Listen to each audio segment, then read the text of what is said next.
और आप लोगों को तो आज बहुत बहुत भगवान ने कृपा करी है, जो आप पहले दिन ही कलश स्थापना होती है और पहले दिन ही आपको ये ज्ञान हो जाए कि बच्चे पूछें कि कलश क्यों रखा जाता है, कलश के ऊपर आम के पत्ते क्यों लगाए जाते हैं, कलश के ऊपर नारियल क्यों रखा जाता है, कलश के ऊपर 9 बार मोली क्यों बांधी जाती है, मोली मतलब लच्छा नाड़ा 9 बार क्यों लपेटा जाता है नारियल के ऊपर, कलश के ऊपर जब रखते हैं।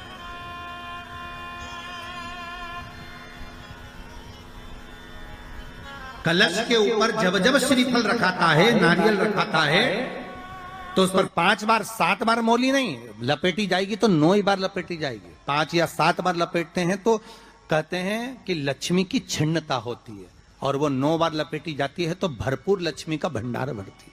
क्यों क्यों कहते हैं? भगवान कुंभ का निर्माण कर रहे हैं, भगवान कलश का निर्माण कर रहे हैं, और भगवान स्वयं ब्रह्मदेव कर रहे हैं कि आप ऐसा निर्माण कर दो जिसमें 33 कोटि देवता स्वतः विराजमान हो जाए। तो भगवान ने उस कलश का निर्माण कर दिया। अब कलश का निर्माण करा तो स्वयं भगवान ब्रह्मदेव बोले, प्रभु इस कलश के अंदर मेरा स्थान कहां है,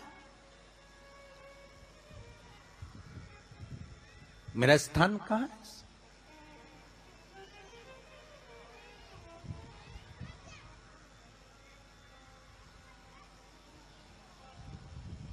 बहुत ध्यान देना महाराज, कलश का जो मुख होता है उस मुख पर भगवान विष्णु का स्थान होता है।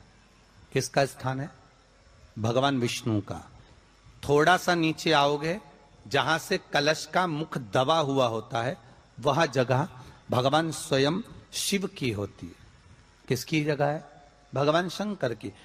कलश का अग्रभाग, नीचे का भाग जहां से फैला हुआ होता है, वहां ब्रह्मा का आधिपत्य स्थापित होता है।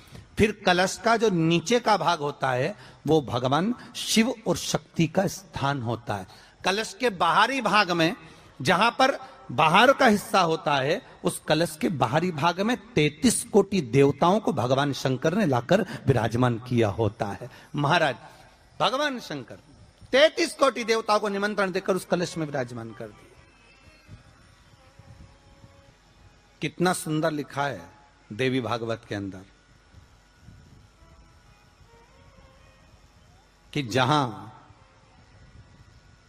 कलश की स्थापना होती है उस जगह पर किसी देवताओं को बुलाने की जरूरत नहीं होती। 33 कोटि देवता उस जगह पर स्वतः विराजमान हो जाते हैं। स्वयं 33 कोटि देवता स्वयं वहां विराजमान।